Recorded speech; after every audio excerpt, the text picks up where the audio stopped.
नमस्कार साथियों, स्वागत है आपका दिव्यांश इंग्लिश पॉइंट में। तो साथियों, यदि अभी तक आपने मेरे चैनल को सब्सक्राइब नहीं किया, चैनल को सब्सक्राइब कर दीजिए, वीडियो को लाइक कर दीजिए, बेल आइकन को प्रेस कर दीजिए ताकि आगे आने वाली सूचनाओं का नोटिफिकेशन आपको मिल सके। तो साथियों, जैसा कि आपको पता ही है, टीजीटी पीईटी की परीक्षा तिथि घोषित नहीं करवा पा रहे हैं, अभी तक सही से नहीं हुई है। और ताज्जुब की बात तो ये है कि जो 21-22 जुलाई की परीक्षा तिथि ट्विटर हैंडल पर पड़ी हुई थी, वो भी डिलीट हो गई है। अब ये कल ही हो गया था। मैंने सोचा कल वीडियो बना दूं, फिर मैंने कल नहीं बनाया। मैंने कहा ये कुछ नया नहीं है, ये तो होता ही रहता है।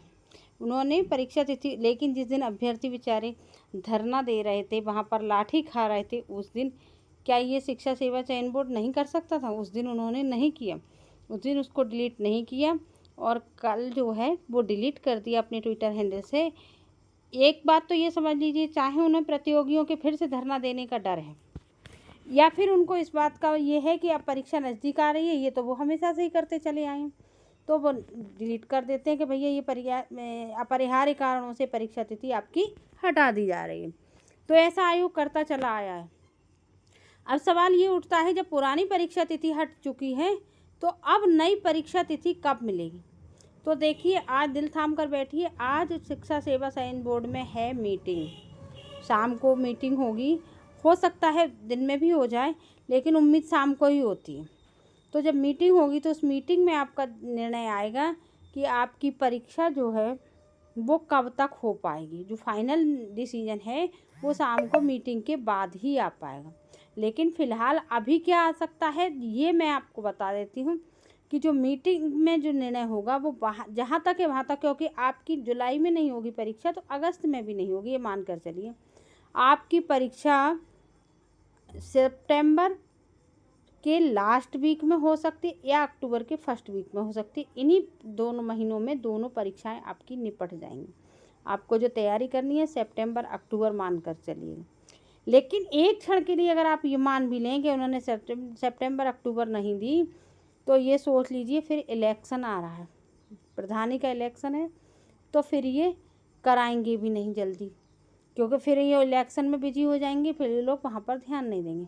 दूसरी बात, नई वैकेंसी नहीं आएगी। नई वैकेंसी, क्योंकि इन्होंने नई वैकेंसी को इसलिए मना किया, ये कह रहे हैं जो पुरानी है वो पूरी हो जाए। अब पुरानी पे परीक्षा कराएंगे नहीं तो नहीं देंगे, नहीं न परीक्षा कराएंगे ना नहीं देंगे, इनके मन में यही चल रहा है। तो अगर परीक्षा तिथि हमें मिल जाती है और सितंबर अक्टूबर में हमारी परीक्षा हो जाती है, तो जो जिन अभ्यर्थियों का 1-2 नंबर से रह जाएगा वो, और जो फ्रेशर अभ्यर्थी हैं वो, उन सब के लिए एक नई वैकेंसी सामने खड़ी होगी, तो अभ्यर्थियों में निराशा की स्थिति नहीं बनेगी। इसलिए उम्मीद है कि आज शाम तक तो मिल ही जाएगी। अगर नहीं मिलती है तो ये बहुत ही, समझ लीजिए, परीक्षा को लंबा खींचने का इरादा चल रहा है, इसलिए ये नहीं दे रहे हैं। तब फिर एक बार फिर शिक्षा सेवा चयन बोर्ड के आगे बहुत बड़ा धरना होगा, विशाल धरना होगा। और इस बार अभ्यर्थी झुकेंगे नहीं किसी भी बात पे, क्योंकि आपको समझना चाहिए 3 साल हो गए अभ्यर्थियों को संघर्ष करते हुए, कब तक और करें? एक टाइम हो, एक तारीख हो। बाकी सब परीक्षाओं में कैलेंडर जारी हो जाता है, इसमें क्यों नहीं होता है? सब ये कह रहे हैं 13 लाख अभ्यर्थी हैं। अरे 13 लाख अभ्यर्थी अलग अलग विषय के आप अलग अलग तारीखों पे कराइए, अलग अलग रविवार को करा दीजिए, तो उनको कोई दिक्कत नहीं होगी। पुलिस परीक्षा में तो इतने अभ्यर्थी थे, 60,000 वैकेंसी थी, आपने उसको करा ले गए। नीट में इतने अभ्यर्थी होते हैं, आप लोग उसको करा ले जाते हैं। असिस्टेंट प्रोफेसर की भी परीक्षा हो गई, बीएड की भी परीक्षा हो गई, ये सारी परीक्षाएं हो जाती हैं। लेकिन केवल दिक्कत आती है तो टीजीटी पीजीटी की परीक्षा को लेकर। तो सच बात यह है कि उत्तर प्रदेश में जितने भी अभ्यर्थी शिक्षक भर्ती की तैयारी कर रहे हैं, वो सभी बहुत बहुत ज़्यादा दुखी हैं और सब बहुत ज़्यादा ऊहापोह की स्थिति से गुजर रहे हैं। उनका मानसिक उत्पीड़न हो रहा है, इतने परेशान हो रहे हैं कि उनको समझ नहीं आता है।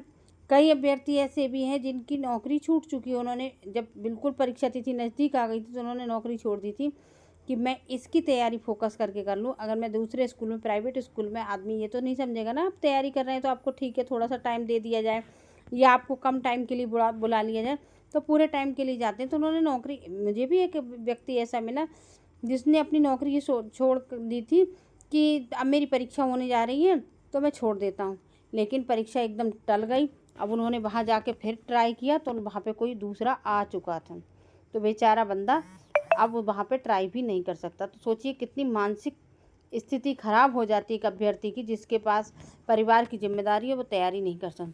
खैर, चैनल पर बने रहिए, शाम तक ज़रूर कोई ना कोई गुड न्यूज़ मिलेगी, मैं आप लोगों के साथ सबसे पहले शेयर करूँ।